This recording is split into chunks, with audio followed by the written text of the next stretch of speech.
Hi, welcome to Abbott's Group Training. I'm Jeremy. Hi, I'm Claire, and today we're going to be talking about the pros and cons of using Zoom. For me, Zoom ticks a big box. At the moment, I'm homeschooling 3 children, so it means I can jump on a Zoom at any time of the day without worrying about childcare or travel to a meeting. The only concern for me, Claire, is the face-to-face meetings is really difficult. Something that I personally prefer. Whilst I understand that Zoom is easy to set up, it's quick, it's efficient. It's never going to replace face-to-face meetings. It's never going to replace getting together with a client and maybe having some lunch or meeting over a beer. But I do see a place for this technology, and it looks like it's here to stay. It does, yeah. I do like with it the ability that you have to share your screen.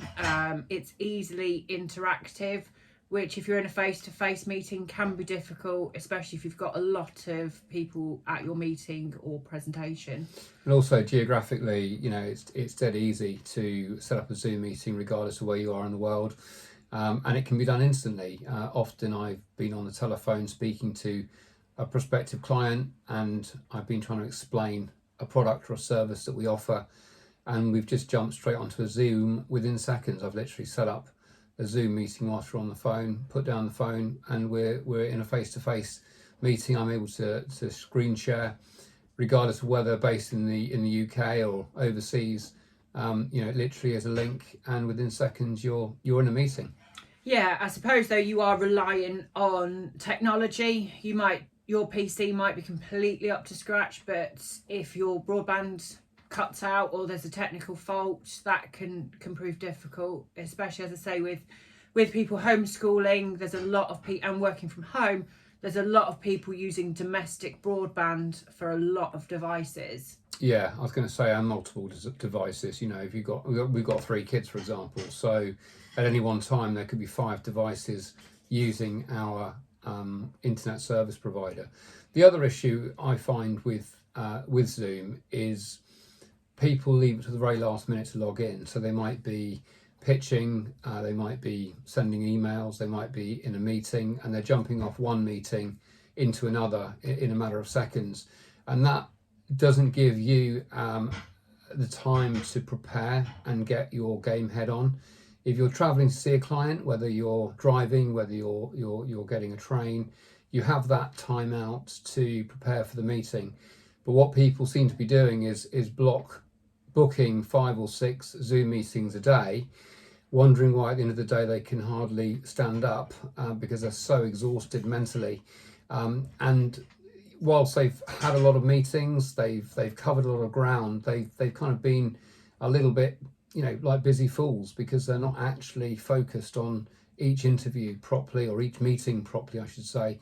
And that just means that the quality and the efficiency of those meetings are brought into question, opposed to actually going to see people face to face. Yeah, and I suppose seeing people face to face, you can read people's body language, you can pick up on so much more than just the spoken word, whereas on a camera you only see chest up. So you can't tell as easily if somebody's disengaged or if they are enthusiastic, especially if they're quite new to Zoom or whatever program you use. They might be sat too far forward. That could just be their eyesight isn't great, or they're getting reflection from their glasses. It could be that they're really enthusiastic. It's very difficult to read the body language on a Zoom. Yeah, I mean, before the 23rd of March 2020, I never conducted business over web calling applications, not even Skype or WhatsApp, FaceTime. It was the telephone, or it was face-to-face meetings. So I suddenly, overnight, as did millions of other people, have to become proficient at presenting to camera, which is extremely, extremely intense, because you're looking down essentially the barrel of a gun. And also techniques around presenting to camera is hugely different to if you're talking to somebody in the flesh. Do you look at the camera? And by doing that, you can make eye contact with your recipient, but you can't pick up on the subtleties of facial expressions and the body language that you've got to work with. But if you look at the screen, you can pick up on all of that, but you actually don't make eye contact, which can come across as quite disingenuous. Claire's mentioned about reflection on glasses. I'm mindful of that as somebody who wears glasses, and there's lots of other things to take into account. So it can actually be quite counterproductive, I suppose, if you're talking to somebody on Zoom, and you're not presenting yourself in the right way. You're not projecting your voice, and people become paranoid and they overthink it, and because of that, their performance is off. So one thing I would absolutely say to do is just relax and take 5 to step back and get your game head on, and just make sure that you're in a good space to do that meeting. So rather than do 6 or 7 back-to-back Zoom meetings a day, do 4 or 3 and prepare properly for them, because yes, you're doing less meetings, but the quality of those meetings will be a lot higher. Yeah, I think what you're talking about relates to what's known as Zoom fatigue, which will follow in one of our next videos. So yeah, that's coming up soon. So keep an eye out. Keep an eye out. Thanks very much, guys. Thank you.